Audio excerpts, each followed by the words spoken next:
dia, manifestações mobilizam estudantes da capital. TV UFMG participa da 8ª edição do Cine OP, Copa das Confederações, um debate sobre os primeiros jogos da disputa. Cura gay é aprovado em comissão da Câmara. O Circuito UFMG começa agora.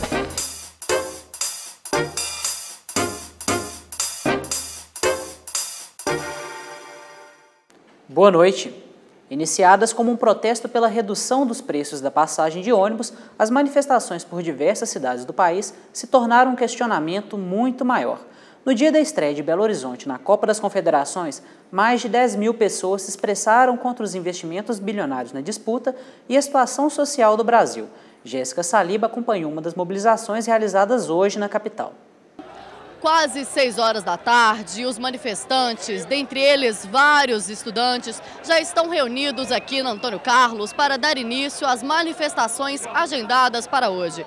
Na pauta das reivindicações estão diversas causas, dentre elas a péssima qualidade do transporte público, os gastos extraordinários com a Copa do Mundo, o abaixo à PEC 37, além da baixa qualidade nos serviços de educação, saúde e segurança.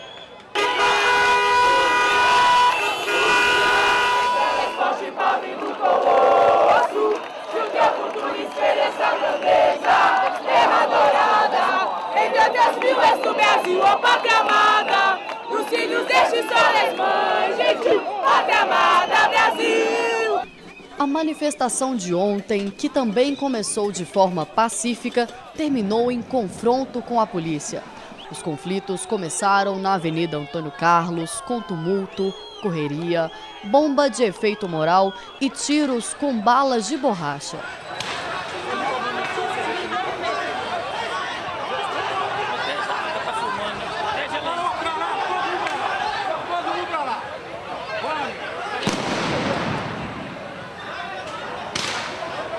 A gente estava ali na frente da linha de fogo, aconteceu que a gente chegou no momento que a polícia falou não pode mais passar, e eles montaram a tropa de choque, assim, completamente violento, sem necessidade nenhuma. Eu me pergunto o que a FIFA está fazendo aqui, qual que é o poder da FIFA no Brasil? Este manifestante, que prefere não se identificar e acompanhou o início dos confrontos com a polícia, disse que o sentimento é de revolta. A sensação que você tem é que você está, vamos dizer assim, quieto no seu canto, fazendo... Não tinha confusão, as ruas já estavam fechadas, aqui já não pode passar por conta do jogo, entendeu? E a polícia começou a atirar, isso te dá uma certa revolta, porque a polícia tinha que te proteger e não atirar em você, entendeu? Se começar uma baderna, começa depois que atira essas bombas, entendeu? O pessoal fica indignado, começa a doer o olho, começa a doer tudo, você não consegue respirar, o pessoal cai no chão, é uma confusão, então não é uma medida para organizar, é uma medida para reprimir. Vem pra rua! Vem pra rua! Vem pra rua! Mesmo com os protestos, o estádio do Mineirão recebeu ontem pela primeira vez um jogo da Copa das Confederações. Lorena Mendonça traz os detalhes.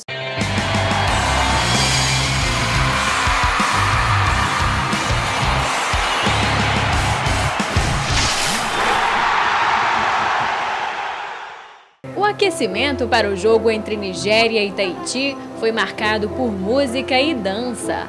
Formado por integrantes da cidade de Nova Lima, o coral Agbara Vozes da África animou o público. O grupo só tem cada vez mais aprofundado a sua pesquisa na questão da língua iorubá, né, dessa religiosidade da Nigéria, dessas cantigas, dessas danças. Eu tenho o prazer de dançar e cantar no coral. Prestigiar o trabalho do coral Agbara, do coreógrafo Evandro Passos, que criou uma apresentação que foi apresentada aqui há pouco, não é? E ao mesmo tempo torcer para a Nigéria, por que não? Não é? Nigéria que tem uma relação tão cultural tão intensa com o Brasil. Esta estudante da Alemanha veio conhecer um pouco da festa do futebol. Só queria ver o show e aqui um pouco e depois o jogo, assistir. Mas eu gosto do ambiente, eu acho que é muito legal. Intervalo de jogo entre Nigéria e Tahiti. O placar parcial 3-0 para a Nigéria não é tão animador para a torcida mineira, que já se apaixonou pelo time da Oceania. Na verdade, eu sou fã de tudo que concerne a cultura francesa e a língua. E o Haiti era colônia francesa, né? Lá, Polinésia francesa. Então eu vim aqui para torcer para o Tahiti, mas parece que o time não está dando muito certo, não. A TV UFMG esteve presente no jogo entre Tahiti e Nigéria no Mineirão. A repórter Bia Starling conta um pouco da partida. As manifestações no centro da capital pioraram o trânsito e a vida de quem precisava chegar ao Mineirão para o jogo Tahiti e Nigéria. Depois da longa caminhada e de passar pelos diversos portões, entrei no estádio e encontrei uma torcida declaradamente parcial ao Tahiti. O encanto pelo mais fraco começa com uma diversão extra e termina com uma torcida apaixonada. Em pouco tempo, a Nigéria mostrou superioridade e fechou o primeiro tempo em 3-0. Já no segundo tempo, teve o grande momento do jogo, o gol do Tahiti. Muita alegria e mais gritos calorosos da torcida. As fortes emoções estavam com o goleiro do Tahiti, que pela posição no campo era o que mais sofria com a superioridade da Nigéria. O time africano cumpriu seu papel, mas não mostrou grandes feitos. Pela falta de dificuldade e de apoio da torcida, até as comemorações dos 6 gols foram fracas. Mineirão vazio, mas com caras novas, muitas famílias e pessoas que nunca tinham assistido a um jogo de futebol. Elas ainda foram pegas de surpresa com a proibição do guarda-chuva, que alguns voluntários gentilmente guardavam para entregar depois da partida. 6-1. Foi assim o primeiro jogo da Copa das Confederações em Belo Horizonte, no Mineirão, que continua precisando de algumas melhorias para justificar o investimento. O tropeiro estava presente, mas alguns torcedores nostálgicos reclamavam do sabor e do preço. Salgado demais. O próximo jogo do Mineirão vai ser realizado neste sábado. México e Japão vão se enfrentar no gramado. Começou hoje o ciclo de palestras Conversa Vai, Ciência Vem na UFMG. Promovido pela Coordenadoria de Comunicação Científica do Centro de Comunicação do UFMG, o evento discute o jornalismo científico. A primeira palestra do ciclo mostrou como as redes sociais influenciam na divulgação da ciência pelo jornalismo. A ideia é discutir um pouco como é que a maneira como a ciência está mudando com os blogs, Twitter, redes sociais, enfim, toda a Web 2.0. Eu queria discutir um pouco de que forma isso está abalando um pouco o modelo que estava bastante consolidado na publicação científica, na revisão por pares, enfim, na forma como esses processos, enfim, tudo isso está mudando e, com isso, para o jornalista que cobre essa área, enfim, abrem-se uma série de novas possibilidades. Bernardo, que também é repórter da revista Piauí, comentou os desafios de se cobrir jornalisticamente a ciência. Eu tenho a sorte de trabalhar num veículo mensal, então me permite trabalhar essas questões de forma com um pouco mais de reflexão. Mas eu acho que a resposta para isso é você ter uma formação que te permita entender como é produzido o conhecimento científico para poder colocar em contexto, saber questionar as afirmativas da ciência. Registro e matrícula de calouros do segundo semestre começaram hoje. Matheus Arvelos traz os detalhes.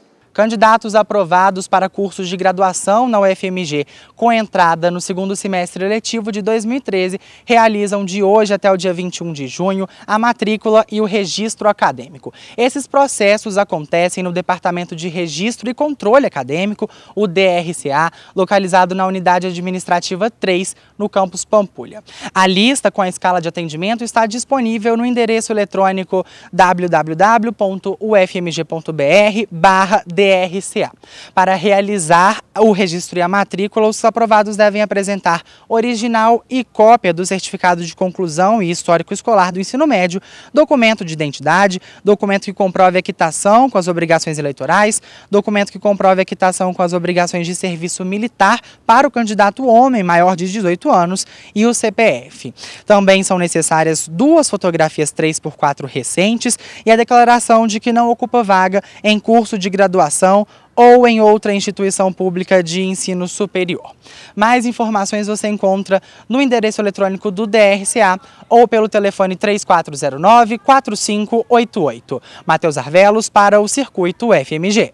Depois do intervalo, um debate sobre os primeiros jogos da Copa das Confederações. O Circuito UFMG volta em instantes.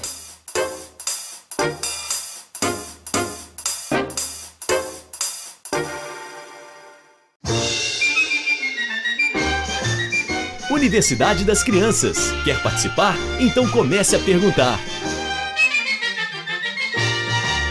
Eu sou Ana Clara, tenho 9 anos e eu gostaria de saber o que o nosso corpo faz para que a gente cresça e modifique?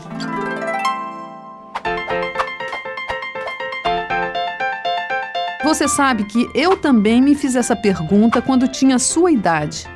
E eu fiquei muito espantada quando me disseram que eu já tinha sido uma única célula. Eu gostei tanto do que me contaram que, quando cresci, resolvi entrar para a universidade e estudar mais sobre o assunto. Você também já foi uma única célula, resultante da união do espermatozoide do seu pai e do óvulo da sua mãe. E aí essa célula começou então a se dividir, e apareceram várias outras células filhinhas iguaizinhas a ela. Até então, você era uma massa de células que não se parecia em nada com o que você é hoje. Mas depois de um tempo a coisa mudou.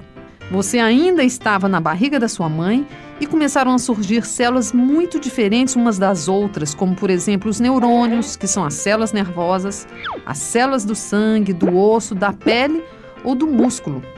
Agora, feche os olhos e imagine essas células viajando e se agrupando em alguns locais para formar o seu cérebro, coração, rins, intestinos, enfim, todos os seus órgãos.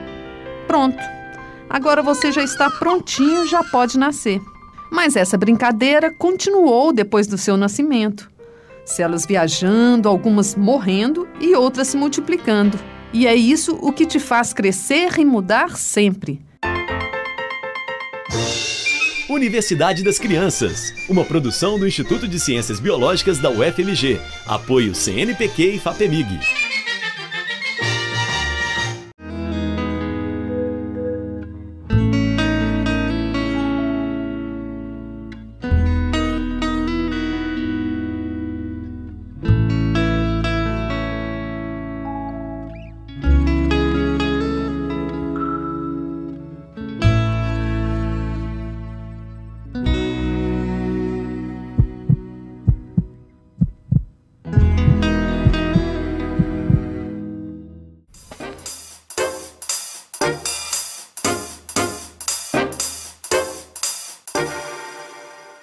Nesta semana, o Fica a Dica é dedicado a alguns países participantes da Copa das Confederações.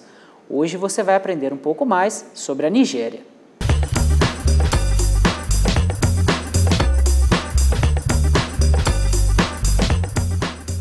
Localizado no oeste do continente africano, a Nigéria é o 8º país mais populoso do mundo. As dimensões territoriais são equivalentes às do estado do Mato Grosso, e o país possui 36 estados. A moeda local é a naira nigeriana. Uma naira vale aproximadamente 1 centavo de real. A bandeira nacional tem as cores verde e branca. O verde simboliza a agricultura no país e o branco, paz e unidade. A primeira participação em uma Copa do Mundo foi em 94 e a equipe chegou às oitavas de final. Depois disso, o país já jogou 3 Copas do Mundo. Na Copa das Confederações, a Nigéria é estreante e espera guardar boas lembranças do Brasil. Na dica de amanhã, você vai conferir curiosidades sobre o México. Não perca! Agora o Circuito UFMG vai reunir parte da turma do esporte do Centro de Comunicação da UFMG. Matheus Espíndola, jornalista do Boletim UFMG, e Gabriel Ortiz, estagiário da TV UFMG, são os nossos convidados. Boa noite, sejam bem-vindos. Boa noite, Tess. Boa noite. E que vitória essa do Brasil, hein? Vocês gostaram? O que vocês acharam dessa vitória por 3-0 em cima do Japão na sexta-feira? Bom, eu imaginei que o Brasil entraria cansado, porque a maioria dos jogadores atua na Europa e como eles estão em fim de temporada, né, os jogadores poderiam entrar cansados. E eu acho que o que foi fundamental para que o jogo tomasse esse rumo de vitória brasileira foi aquele gol logo no inicinho do Neymar, porque com isso o Brasil trouxe a torcida para o seu lado e tirou a pressão um pouco do Neymar. Você acha que esse gol no início, então, foi fundamental para a torcida não ficar enchendo o saco, cornetando durante o jogo, impaciente com o resultado? Exatamente, para dar mais confiança para o Neymar, que já tinha um jejum, né, de 10 jogos sem marcar gols. Então esse gol logo no comecinho tirou a pressão e trouxe a torcida para o lado do Brasil, isso fez a diferença. Convenhamos que foi um golaço, né? Foi um gol muito bonito. Foi um gol de craque, né? Foi o gol de quem sabe o que está fazendo. Foi um gol bem consciente mesmo. E, Gabriel, você concorda com o que o Matheus disse? Você acha que foi fundamental esse gol logo no início do primeiro tempo e também do segundo tempo? 2 gols logo no início dos 2 tempos? Não, com certeza. Foi legal o que ele falou da torcida. Porque a torcida estava meio apreensiva, como é que vai ser. Apesar de ter tido uma boa apresentação contra a França, contra a Inglaterra, jogou muito bem também. Mas a torcida estava meio apreensiva. O gol logo no começo soltou aquele piano das costas. E depois o Paulinho também, logo no começo, mais uma vez falou, já aqui o Japão não vai ter vez. E o Japão é um time que tenta jogar muito enfiado pelo meio e não tanto pelas pontas. E o Brasil estava tendo problemas com quem entrava logo no meio ali na intermediária. Vocês acham que o Filipão conseguiu corrigir esse problema? Que foi o que gerou aquele gol do Rooney, o gol do Balotelli, logo na entrada da área. Você acha que o Brasil conseguiu resolver esse problema defensivo? Está mais sólida a defesa brasileira? A gente tem que chamar a atenção para a atuação do Luiz Gustavo, que jogou demais. O Luiz Gustavo fez a atuação fixo, quase como um terceiro zagueiro, e deixou o Paulinho se soltar mais. Então a atuação do Luiz Gustavo e o Paulinho soltando, eles não estavam batendo cabeça, como bateram nos outros jogos. Eles estavam mais presos, não mais presos nos outros, estavam mais presos nos outros jogos, mas agora estavam um pouco mais com posição fixa. O Paulinho saindo e o Luiz Gustavo ficava. Então isso foi fundamental também para o contra-ataque. E o Hulk? Vocês gostaram da atuação do Hulk? Eu achei que ele se movimentou até mais nesse jogo, né? Muito mais do que nos outros, e em compensação o Lucas não entrou tão bem assim na minha visão. O que vocês acharam dessa troca dos dois? Porque o Lucas tem sido muito cobrado, né? A presença do Lucas no lugar do Hulk, e agora eu acho que isso passou um pouco, parece que passou um pouco. Eu acho que o Hulk ele vem sendo um pouco injustiçado, um pouco perseguido pela torcida, que não está tendo a devida paciência com ele. O Hulk ele é um jogador importante e ele é singular pelas características de jogo dele.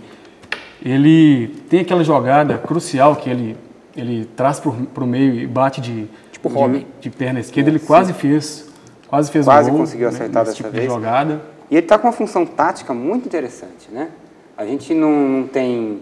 O torcedor não tem muita visão nessa que o Felipão tem. Ele está com a função de voltar para marcar, coisa que ele não faz, não está acostumado a fazer. Ele era mais aquele centroavante jogando para frente lá na Europa. E ele está com essa função, ele está fazendo isso, fez isso muito bem no jogo de sábado. O que o Lucas não tem feito, né? O Lucas não consegue dar tanto combate e ele é muito afoito na hora de combater. Sim, o Lucas é mais habilidade, de combater, né? As defesas, então ele às vezes acaba sendo até um pouco mais desesperado. Eu vou passar para o segundo jogo, porque o nosso tempo está um pouco corrido, que foi o México e Itália no dia seguinte. O que vocês acharam do jogo? O que vocês destacam desse jogo? Eu gostei principalmente do primeiro tempo. O primeiro tempo a Itália jogou nitidamente melhor, mas o México em alguns contra-ataques conseguiu chegar. E eu gostei muito do primeiro tempo. E eu acho que a Itália, se jogar do jeito que jogou, vai dar trabalho. Eu até gostei muito da Itália e gostei da pontuação que você fez do México, mas eu achei o México um pouco descaracterizado. Eu não concordei muito com aquela presença do Giovani dos Santos pelo lado e o Chicharito no meio. Eu acho que devia ter sido invertido. O Giovani tem mais qualidade, mais visão de jogo, ele deveria ficar centralizado. O Giovani dos Santos ele é um jogador leve. Então, a função... O Chicharito também. Ele foi escalado com a função justamente de trazer o jogo para as alas. Agora, o Chicharito, ele ficou grande parte do jogo sumido. Ficou muito preso. Isso fez muita diferença. Ele jogou preso demais. O Hernández. Você gostou do Hernández? Gostei, o Hernández, o Chicharito. E o do Pirlo? O que vocês acharam da atuação do Pirlo? Eu achei fenomenal. Ele dispensa comentários, né? Ele é um clássico meia, que ele é aquele volante que joga avançado, que é o cérebro do time. Que sabe marcar. E que, inclusive, é uma carência do futebol brasileiro, né? Nos dias atuais. Até mundial, né? Até mundial. O que a gente teria mais próximo disso era o Ganso. O Zé Roberto desempenhou esse papel na Copa de 2006, mas realmente essa é uma carência. Pernambucano, talvez, o Juninho. Exatamente, Juninho Pernambucano. Mas atualmente a gente não tem um jogador com essa característica, faz esse perfil. Falta, tem feito falta. E o gol do Pirlo é extraordinário. Isso que eu ia comentar agora. Eu falei sobre o Juninho Pernambucano, não tinha como não lembrar do gol que o Pirlo fez, que é muito parecido com os gols que o Juninho sempre fazia. O gol do Pirlo valeu a reforma do Maracanã. Eu queria fazer uma pergunta para vocês. Vocês acham que falta essa referência na seleção brasileira atualmente? Que o Filipão errou em dispensar alguns jogadores mais experientes que poderiam dar essa cadência para o meio de campo? Acho que o estilo do Felipão é outro, né? O estilo do Felipão não é esse. O Felipão, ele quer aquilo que ele teve em 2002. Um grupo na mão, jogando no mesmo esquema, praticamente o mesmo esquema agora. Praticamente. Com os três lá na frente, 3 no meio, a zaga com o Luiz Gustavo voltando, praticamente a mesma coisa. É o estilo do Felipão. Ele conseguiu ser vencedor em 2002 e ganhar outras coisas dessa maneira. Então, acho que ele foi coerente com aquilo que ele pensa. E agora eu vou passar para o terceiro jogo, que aconteceu pouco depois, às 19 horas do mesmo domingo, Espanha contra o Uruguai. O que vocês acharam desse jogo? Foi um chocolate? O placar representou o que aconteceu em campo? Porque foi 80% de posse de bola da Espanha contra 20% da 80%. Quanto ao placar, a gente pode dizer que ele não ilustrou aquilo que se viu em campo. Com certeza. Porque o primeiro tempo, principalmente, foi um espetáculo, foi um show, um domínio, um massacre do time da Espanha que incorporou esse estilo tic-tac, né? Que, inclusive... O que é o estilo tic-tac? Toca a bola de um lado para o outro. Ah, sim. Toca de um lado para o outro. Meio sem objetividade, né? Sim, é. E que, inclusive, segundo eles próprios, foi inspirado no estilo de jogo do Brasil, né? Da década de 82. Eles jogavam muito parecidos com isso. A respeito desse estilo de jogo, ele até pode ser questionado justamente por essa falta de objetividade, né? Muitas vezes os jogadores tocam tanto a bola, chega na frente do gol, não sabe o que fazer. Chega a situação absurda que às vezes eles estão na grande área com a bola ali, toca para um lado voltando, e ficam em dúvida sobre para quem tocar em vez de finalizar.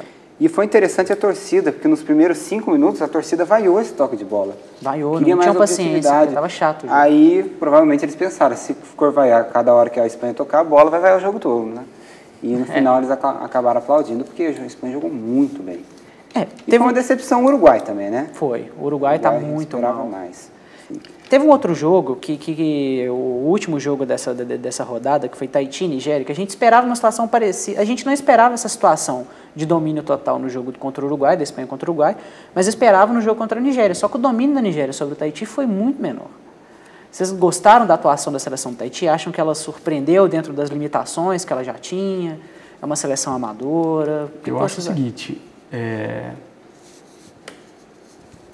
O time da Nigéria, ela pecou por não ter feito mais gols. Justamente porque... Brincou demais. No caso de um empate, que é muito provável de acontecer na segunda colocação entre Nigéria e Uruguai, o saldo de gols vai ser o fator definitivo disso aí. Então a Nigéria jogou com uma certa preguiça, um certo grau de preciosismo. Muitas vezes eles chegaram na cara do gol e tentaram driblar o goleiro. Parece que só valia gol de dentro da pequena área, né? Eles não tentavam uma jogada diferente. E o time da Nigéria não é tão forte. O time da Nigéria é fraco, realmente fraco, né? Então acho que foi o time do Uruguai, quando pegar o Tahiti, já é uma seleção mais forte. Então eu acho que... Que não está tão bem. Não está tão bem, mas a chance de colocar mais de gols. 6... Eu tenho medo de quando a Espanha pegar o Tahiti. Se a Espanha realmente jogar muito sério contra o Tahiti. Será? Porque tem a chance de ser... Inclusive, esse é o tema que eu vou passar agora. Vamos fazer um balanço aqui do que a gente acha que vai acontecer na próxima rodada e vamos começar justamente por esse jogo. O que vocês esperam do jogo de Espanha contra o Tahiti? Vai ser o maior chocolate da história da Copa das Confederações ou vocês acham que não é bem assim? Eu não espero muito isso. Eu acho que a Espanha vai jogar muito bem como jogou contra o Uruguai, mas vai fazer gol, vai tocar a bola, e toca de lá, e toca de cá, e eu acho que não faz nem 6. Vocês acham que a posse vai ficar 90 a 10, por exemplo? Por aí, de 80 para cima, viu? Eu estou esperando aí um episódio inédito, até então, se tratando de competições da FIFA oficiais, que eu acho que vai ser um massacre. Eles representam exatamente os dois opostos, né, do futebol internacional. É uma seleção de celebridade, de craques, toda ela composta de craques, né, a base do Barcelona. Que milionários, né? Seria colocar o Ibis para jogar com o Bayern de Munique hoje, né? Sim, talvez, né? E o Ibis é profissional ainda, a gente tem essa, né? Por outro lado, a seleção do Tahiti, ela se a gente vê que ela é ingênua, né? Um aspecto que ilustra essa ingenuidade, eu posso dizer que é o fato de toda vez que o atacante nigeriano se aproximava da intermediária... Eles ficavam em dúvida sobre o que fazer. O Tahiti, eles armavam uma zaga em linha. Sim, mas eles não davam bote. Não chegavam eles não davam bote no atacante. Gente, o nosso tempo está acabando, então a gente não pode deixar de falar de um jogo, que é Brasil e México. O que, que vocês esperam? O que, que você espera, Gabriel, desse jogo? Eu acho que vai ser um jogo muito difícil para a seleção. A escrita de jogos contra o México vai continuar, mas acho que o Brasil ganha. Dessa vez ganha. 2-1. Ok. E você? Eu também acho que o Brasil está numa crescente e, diferentemente de outras épocas recentes, tem alternativas no banco, tem o Lucas, tem o Bernard, se precisar incendiar o jogo, acho que dá Brasil. Eu também acho que o Brasil tem mais opções e provavelmente vai ganhar uns 2-1, 2-0. Boa noite, gente. Muito obrigado. Continue acompanhando a cobertura da Copa das Confederações pela TV UFMG e na nossa página, facebook.com/tvufmg. Terminou ontem a 8ª edição da Mostra de Cinema de Ouro Preto. A preservação dos conteúdos audiovisuais foi discutida.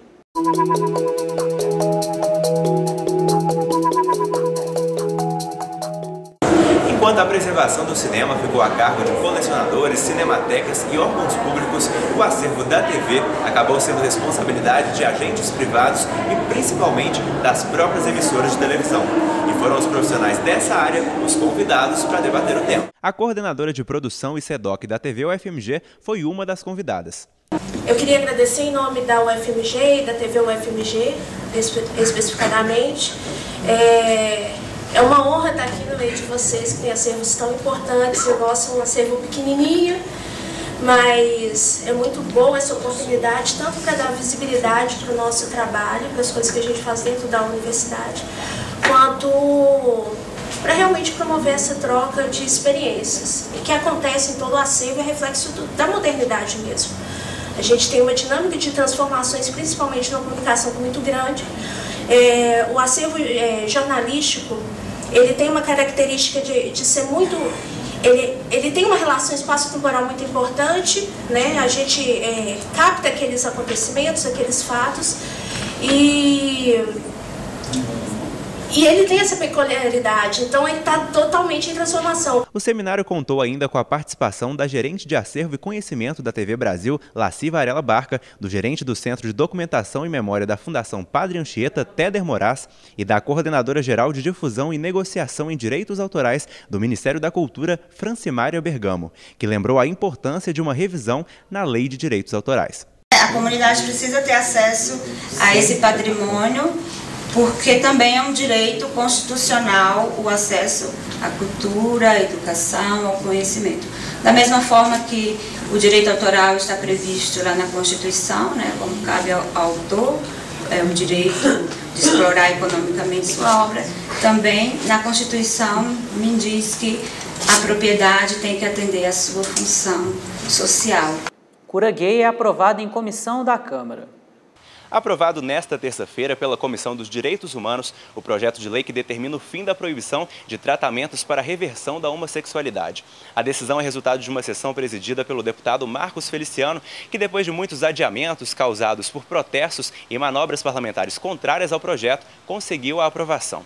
A proposta é do deputado João Campos, de autoria do deputado João Campos, do PSDB de Goiânia, e pretende a extinção de artigos da Resolução de 99 do Conselho Federal de Medicina que impedem os psicólogos de oferecer o tratamento contra a homossexualidade ou se pronunciarem publicamente de modo a reforçar o preconceito contra os gays.